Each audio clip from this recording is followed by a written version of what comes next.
Kalau kamu ngeliat video ini, kira-kira apa sih yang kamu pikirin? Meski ku rapuh dalam langkah, kadang tak setia.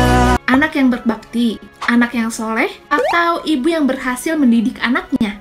Kalau saya lihat video ini, jadi ingat sama sebuah kisah pemuda Yaman yang menggendong ibunya yang lumpuh dari Yaman ke Mekah untuk berhaji. Tahu nggak sih, jarak dari Yaman ke Mekah itu kayak dari Surabaya ke Jakarta. Nah loh, jauh banget kan jaraknya?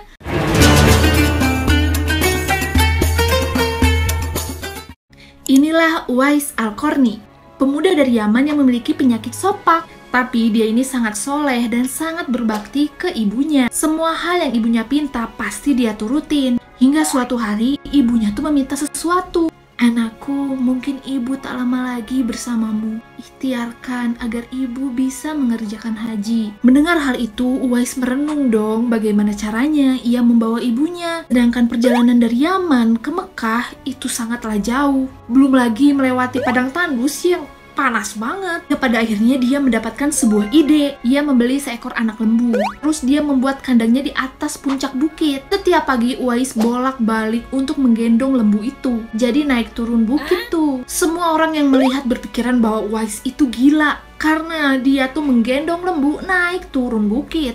Setelah 8 bulan berlalu, lembunya itu mencapai 100 kg. Dan tepat juga bulan haji telah hadir. Sudah pasti dong tubuhnya Uwais juga udah berotot. Nah, dari situlah dia menjalankan ide-idenya itu. Dia menggendong ibunya dengan berjalan kaki dari Yaman ke Mekah. Dengan hati yang ikhlas, ia hadapi tuh semua rintangan yang ada di depan demi mewujudkan keinginan ibunya. Singkat cerita, Uwais sampailah ke Mekah. Dengan rasa syukur, ia terus menggendong ibunya hingga selesai menunaikan ibadah haji. Ibunya terharu dan menangis di depan Ka'bah. Lalu mereka berdua berdoa. Setelah itu, Uwais juga mampir ke Madinah, yang mana di situ tuh terletak rumahnya Rasulullah. Tapi sayangnya, pada saat Uwais mampir ke rumahnya Rasulullah tuh lagi nggak ada. Rasulullah lagi ada di medan perang. Hati Uwais ingin banget ketemu sama Rasulullah. Dia pingin nunggu Rasulullah sampai pulang. Tapi dia inget sama ibunya. Akhirnya ia pamit ke istri Rasulullah, lalu pulang ke Yaman. Sepulangnya Rasulullah dari medan perang, Rasulullah langsung menanyakan kepada istrinya tentang pemuda yang mencarinya itu. Namun istrinya bilang bahwa pemuda itu telah pamit. Nabi pun berkata kepada istrinya dan juga para sahabat yang ada di situ bahwa pemuda itu adalah anak yang soleh yang sangat berbakti kepada ibunya. Jika kalian bertemu dengan dia, mintalah doa dan juga istighfarnya, karena dia adalah penghuni langit, bukan penghuni bumi. Setelah mendengar hal itu, semua tuh langsung diem dong dan bengong. Kok bisa ya? Wow. Ini Nabi sendiri loh yang bilang kalau pemuda itu adalah penghuni langit. Singkat cerita, ada para sahabat Nabi yang bertemu dengan rombongan kafilah dari Yaman. Sontak di situ mereka langsung keinget tuh sama ucapannya Rasulullah. Para sahabat Nabi pun langsung mencari-cari mana nih pemuda yang waktu itu ingin bertemu dengan Rasulullah.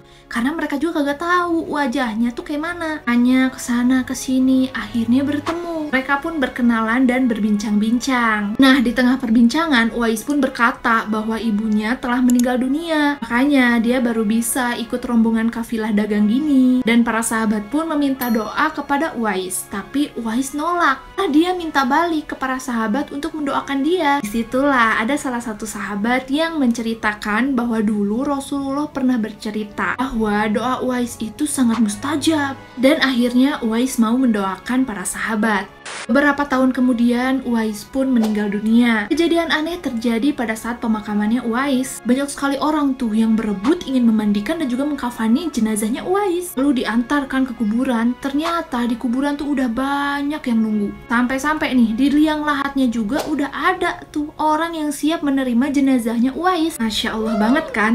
Melihat hal itu semua, orang-orang Yaman tuh pada aneh gitu, pada berpikir aneh. Loh, siapa nih mereka-mereka semua ini tuh? Karena selama ini orang Yaman taunya Uwais hanyalah orang fakir. Tetapi banyak banget nih yang ingin mengurus jenazahnya. Hingga pada akhirnya orang-orang Yaman tahu di hari wafatnya Uwais bahwa Uwais merupakan penghuni langit. Sebagaimana sabda dari Rasulullah SAW.